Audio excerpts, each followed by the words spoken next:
properties or apply the properties of normal distribution. The mean is at the line of symmetry. You count in standard deviations in normal distribution. So all these properties here, remember, you are expected to demonstrate them, demonstrate the properties of normal distribution. It is symmetric about its mean because the mean is equal to median equal to the mode. The curve has a single peak, bell-shaped, and the highest point occurs at x equal to mean. It has a point of inflection at mean plus standard deviation and mean minus standard deviation. 68% of data in a normal distribution, 16% of the data lie within plus or minus 1 standard deviation. The area under the normal curve is 1. Don't forget that. The area under the normal curve is 1. The area under the curve to the right equals the area under the curve to the left, which is equal to 1. All right. So the mean divides the normal curve into 2 equal parts. 50-50. The mean divides the normal curve into 2 equal parts. All right. So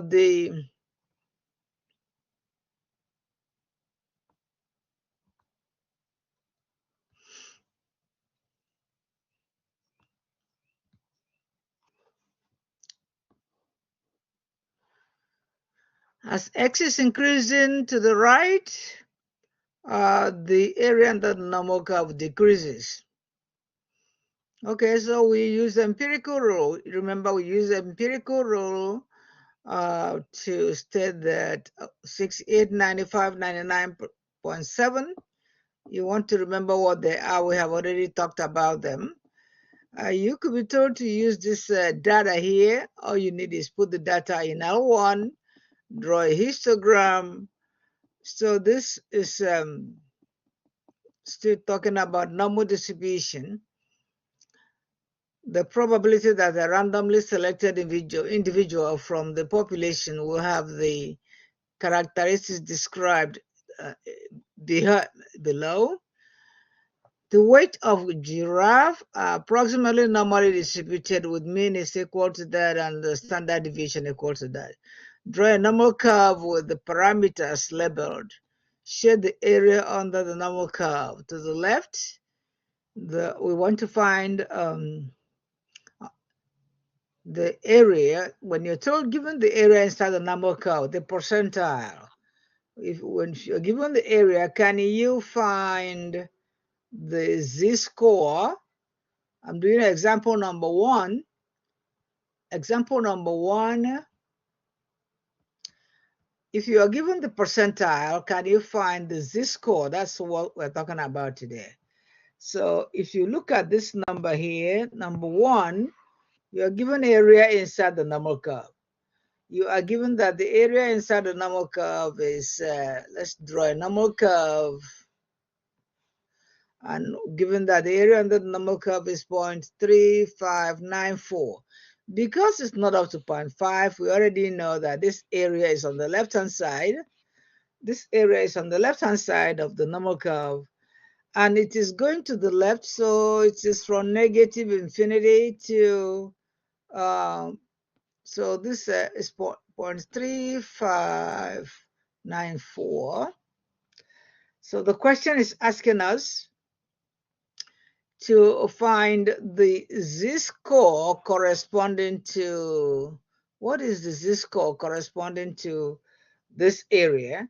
So whenever this question, you see this question, you find inverse norm, inverse norm. So I'm going to use my calculator. This is the first time I'm using it to find inverse norm. So in case you want to look at the steps, second distribution, I'm looking for inverse norm, the reverse of normal distribution, normal CDF. So I am using number 3, that's inverse num. And my calculator is asking me what is the area to the left? What is the percentile? The percentile is 0.359. So that is the area given to me. So that area, the number given to me is 0.3594. So that is the percentile, 35.94%, 0.3594. Okay, and then I'm told to find, my calculator is asking me for the mean, but the mean is 0. Mean of a standard normal is 0. The standard deviation is 1. And now I'm going to calculate what is the z-value. What is the z-value corresponding to area 0.3594? If I hit enter, it's asking me, is that what you want to calculate? Yes, I want to calculate the percentile or the z-score corresponding to 0.3594. When I hit enter, I have negative 0.36. So the z-score corresponding to this is negative. Of course we know it's going to be negative because it's on the left-hand side of the mean. So we know that z is equal to negative 0.36. Negative 0.36. I can use 0.36. The something happens here. If I'm told to find P20, it means the 20th percentile. P20 means 20th percentile, the same way I did the other one. And the 20th percentile is area to the left, 20% or 20th percentile. So I'll draw a normal curve, represent 20% of the normal curve on the left. This is the same as 0.2. I will shade the area, and I'm looking for the z-score corresponding to the beginning. The z-score corresponding to the beginning. And then when I'm looking for this, I am reading to the left. The same thing my calculator does. So remember, to find it from your calculator, you do inverse num. Inverse num. So second distribution,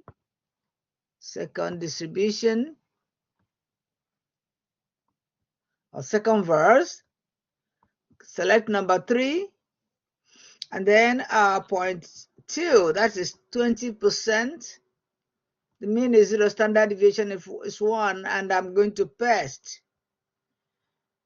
Okay, and that area is negative. The z-score corresponding to the z-score corresponding to the 20th percentile is negative 0.84. Remember that this is z-score. This is z-score. So negative 0.84, because area cannot be negative. So that is not area. So negative 0.84. All right. So the same thing, even though that these are diagrams from number 7, is asking us the same thing. Asking us the same thing.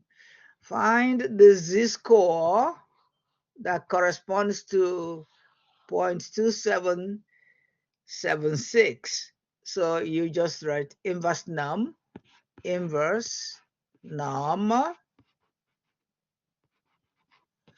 Area to the left in decimal is 0.2776. Mean is 0, standard deviation is 1. So put it in your calculator like that. Put it in your calculator, area under the normal curve, 0.2776. Calculate. You go to second distribution.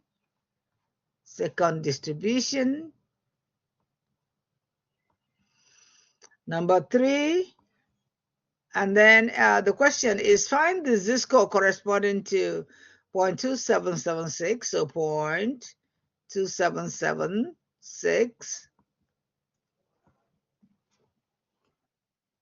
and then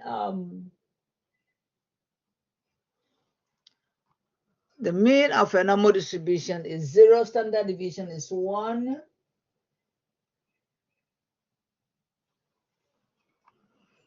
and then you can paste.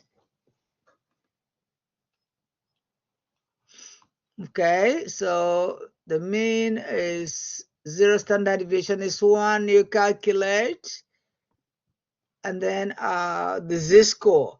I want to remind you again that we are looking for z-score. And so that is why some answers are negative, because the z-score is on the left-hand side of the mean. If it's on the right-hand side, then it is going to be positive. Okay, so you are going to read the notes also. Remember that you can read the chart. You can also read the chart. So suppose I'm going to read the chart. I can actually, let's get so this is 7.1 notes. 7.1 notes is in your, okay. Yeah, okay, let's get 7.2 notes. Okay, application of normal distribution. Find and interpret the area under the normal curve. Find the value of the normal random from a random variable. So if you're given, you remember we also found the z-score. So calculate instructions for doing both of these. Found in pages. Okay, we're not looking for the pages. So here I can be told to find the area between -1 and 1. I can use the chart. I can be told to find the area between mean equal to 0 and mean is equal to the z-score equal to 1. So actually you'll be given the chart. So I should be able to read the chart. You'll be given the chart. If I'm told to read the chart 0.9082, okay, so let's read this one so that, let's read this chart. Let's read this one from the chart. Suppose I am told to find the area under the normal curve, z is less than 1.33. So this is 1.3 here, and then 1.33 is 0.0 here, 0.1, 0.2, 0.3. Therefore, the number corresponding to 1.33 is 0.9082.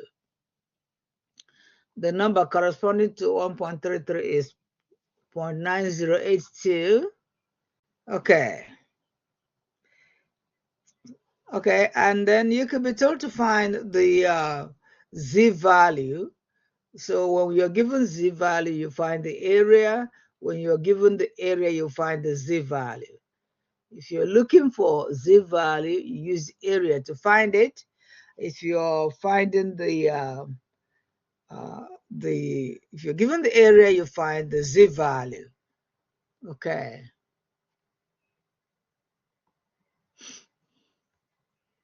Remember that any question on normal distribution, you need to share. You need to share the area. Okay, so the next thing we're going to do is actually get 8.1 and look at it. So what is our 8.1 saying? Or maybe look at our practice test. Our practice test is already, I give it to you, it's assigned. I want to make sure that you see it today when we finish. I want to make sure that you see this practice test.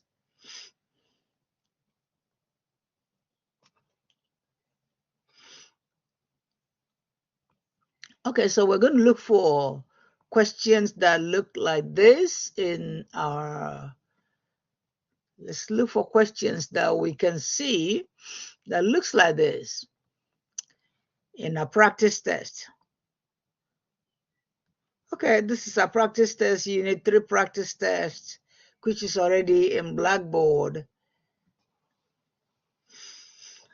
Okay, number 1 of that practice test says the z-score such that the area under the standard normal curve to the left is, so we are given the area under the normal curve to the left to be 0.8, and I'm telling you that this is the same as percentile.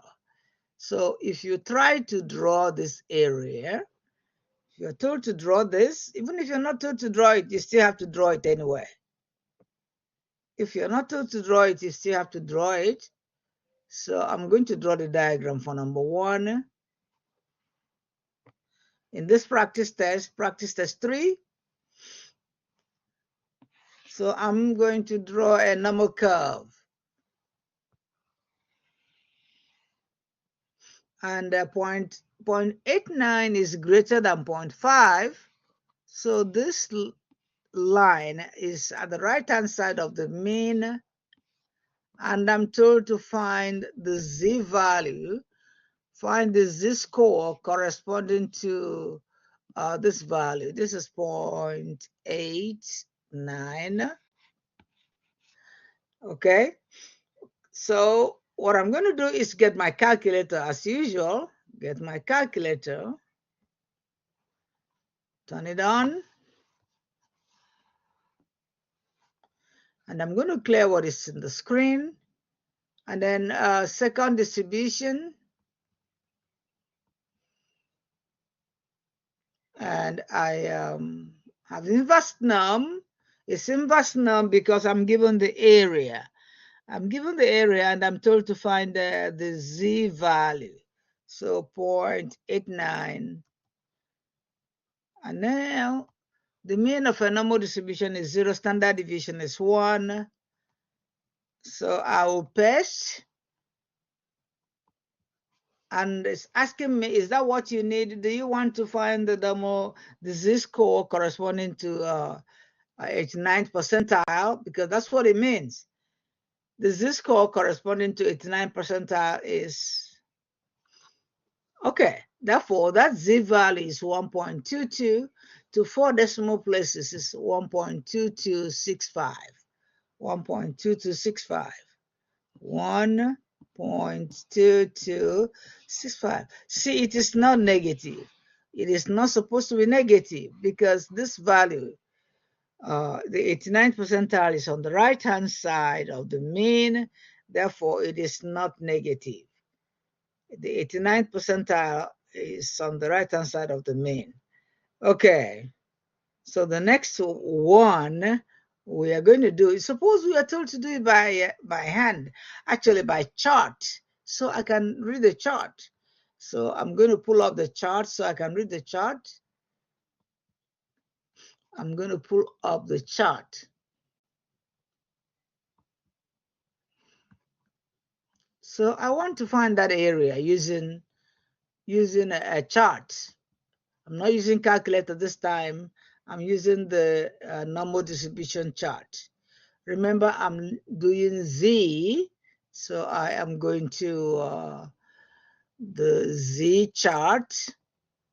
This first one here is Z chart. This is not a Z chart, this is T chart. So I am going down to CZ chart. That is Z chart here. And then I'm going to increase it. Remember that what I'm looking for is 1 point, looking for Z chart corresponding to 0.89.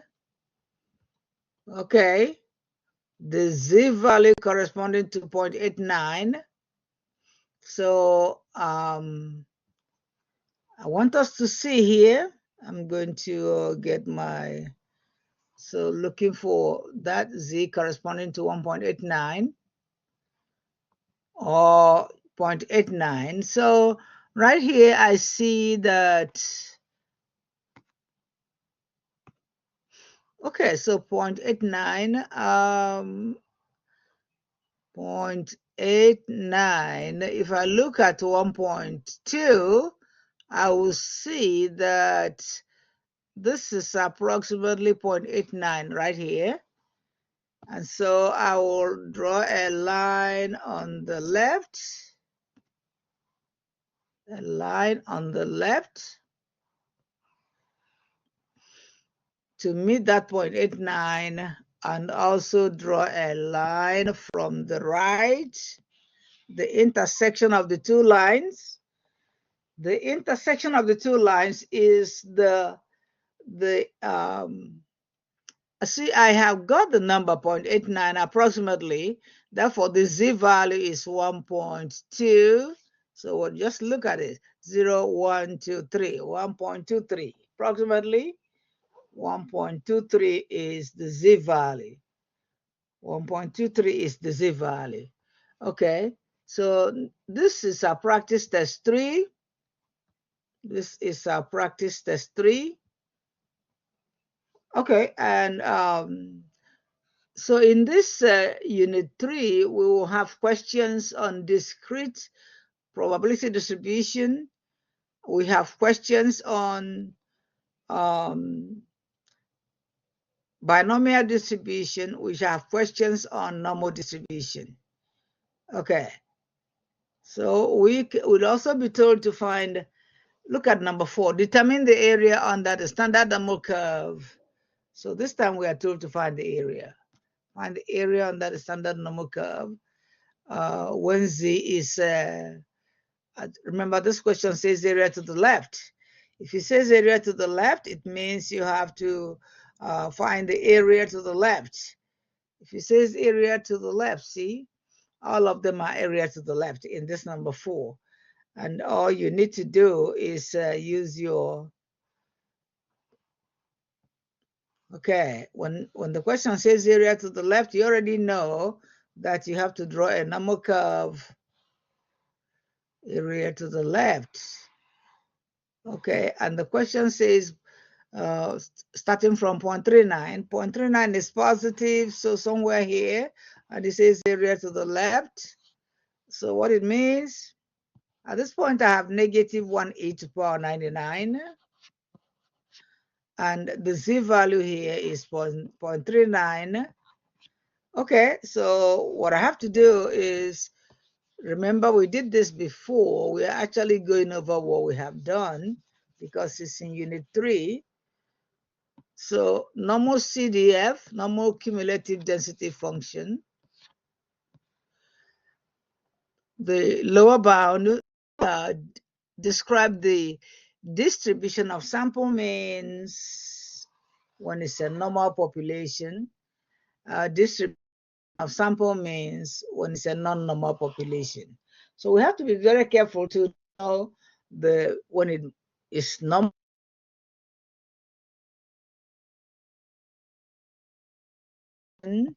The sample size is greater than 30.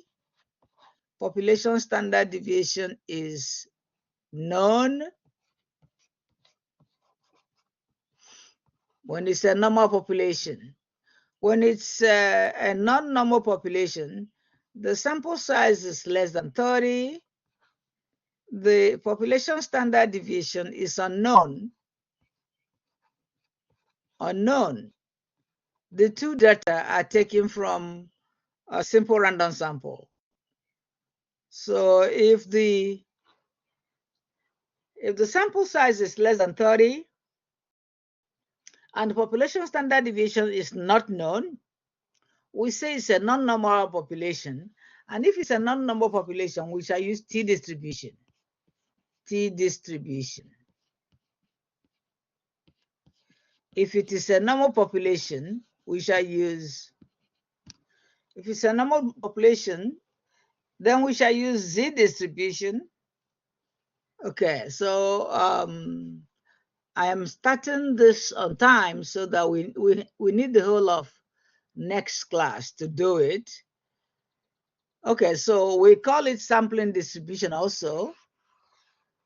the sampling distribution of the mean, or you can also call it central limit theorem. Central limit theorem. So this section is the central limit theorem, or the sampling distribution. You can call it sampling distribution or call it okay. All right, so this is just the notes on this section. So the first one is to read the notes. Read the notes first before you start reading the PowerPoint. All right. The weight of pennies after 1982 are approximately normally distributed with the mean of 2.49, 2.46, and the standard deviation of this. Approximate the sampling distribution of the mean, sample mean, by obtaining 200 simple random samples. So 200 simple random samples, that is sample mean. And then in a big sample mean, sample size is this. The data on the following slide represents a sample mean of 200, okay, with a simple random sample. So they took a small sample from that. For example, the first sample is 5, had the following this, and has the mean. That means no matter how small the sample is, provided it's greater than 2, you can take small samples from a big sample.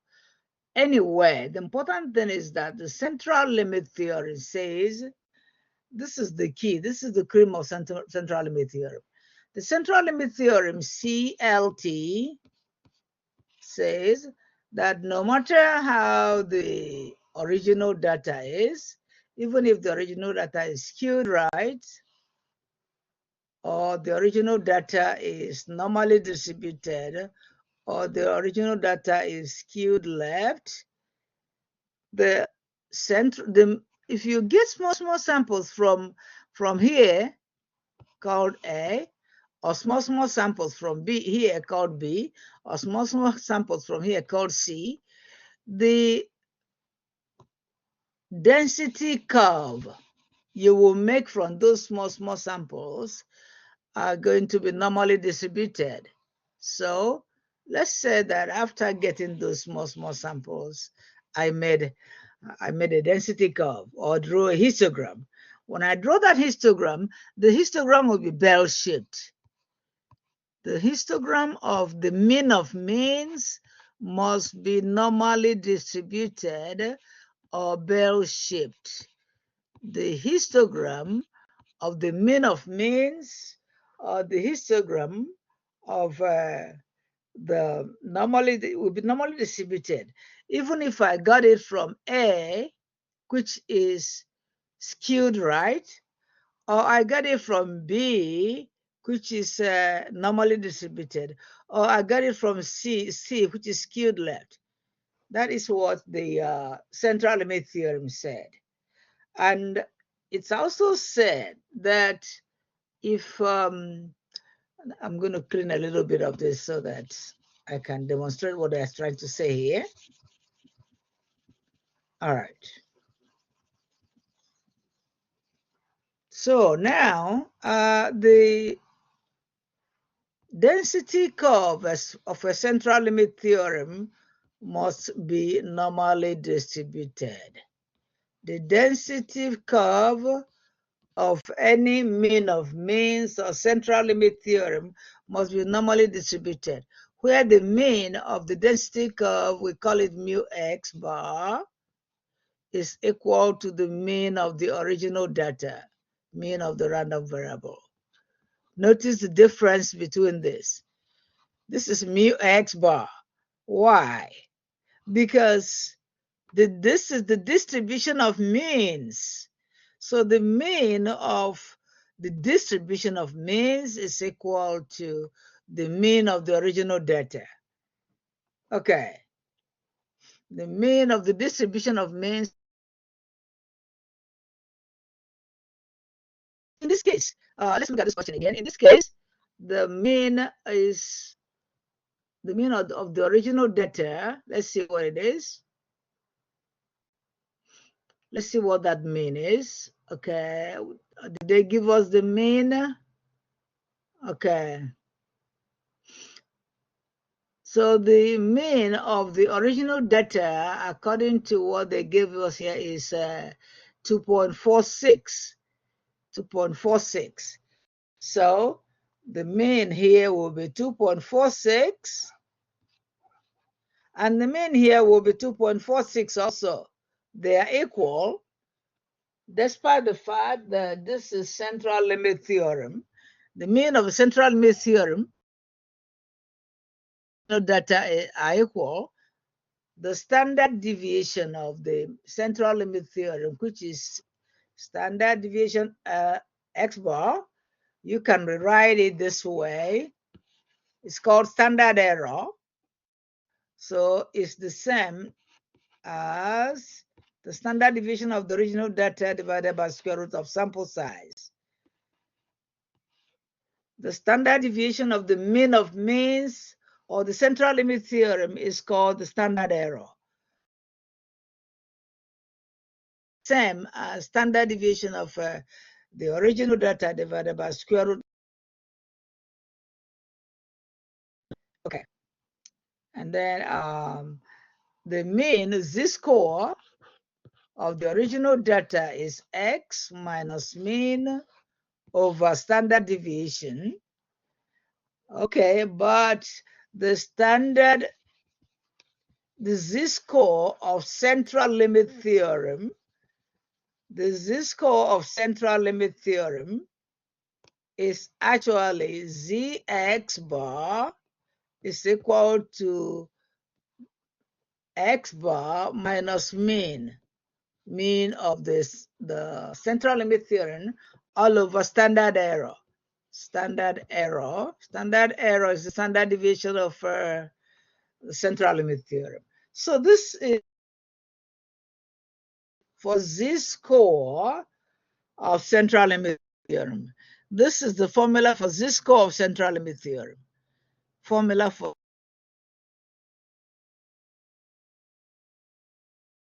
we will solve many problems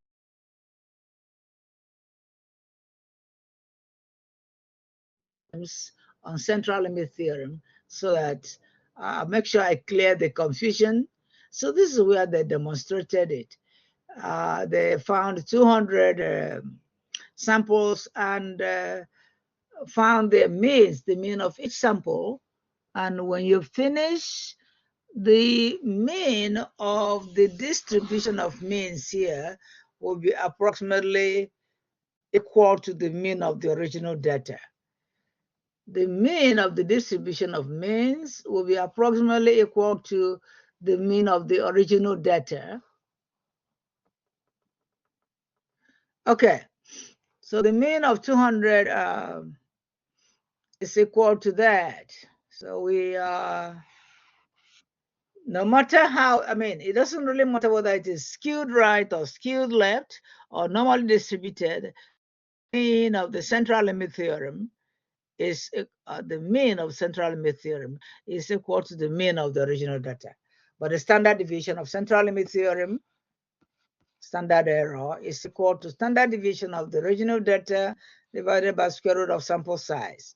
We will be doing an example, an easier example that will show us, okay, what this all this means. Okay, so that's what we just said. That's what I just emphasized. And then we shall get to a practice test, get into practice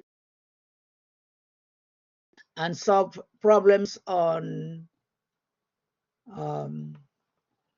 central limit theorem. Okay, so this is the notes. So if you like, you can read the notes first, then read the notes, then also read the PowerPoint, watch the video, and then start doing your, especially in this section 8.1. Okay, so we are going to practice tests. So we can practice questions on central limit theorem. So we are working on questions on central limit theorem. Last section for Unit 3. This is the last section for Unit 3. Okay, so so let's get a question. All right, number 8 is an example. Number 8 is, let me see, yeah, number 8. Number 8 is a question.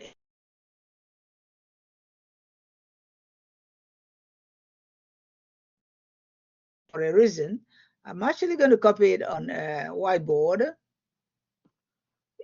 It's a simple question, but I want to copy it on a whiteboard. All right, so determine the mu x bar. The question is asking us to find the mu x bar, the mean of the central limit theorem. Whenever you see from now on, whenever you see mu x bar is the mean of the central limit theorem. So we're told to find it, determine mu x bar. All right, so that's what we are going to find now.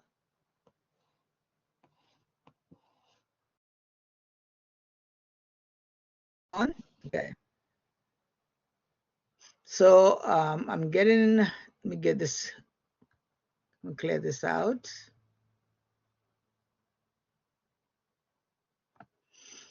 Okay.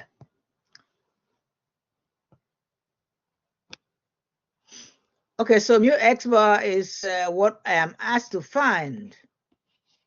I am also told to find the standard error. Standard error is the standard deviation of central limit theorem. But what am I given? What am I given? This is question number 1. This is question number 2. But what am I given? I am given that the mean of the original data is 65. I am also given that the standard deviation of the original data is 5. And I am given that the sample size is 23. Okay. So now I'm told to find the mean of the central limit theorem.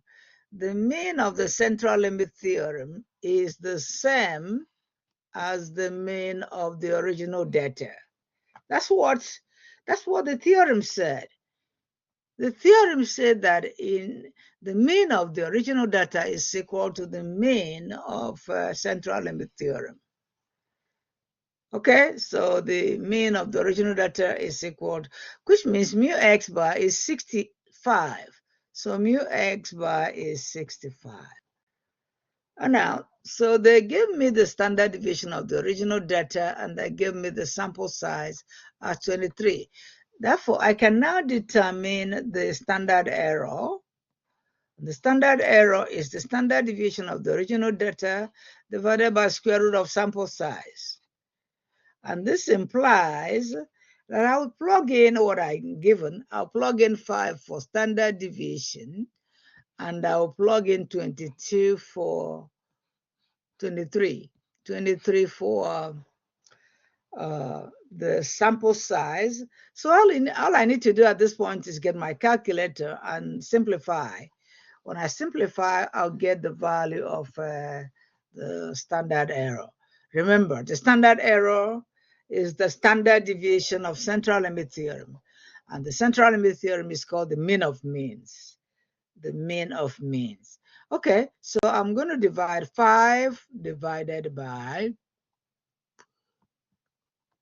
square root of 23. And my answer is equal to the standard error.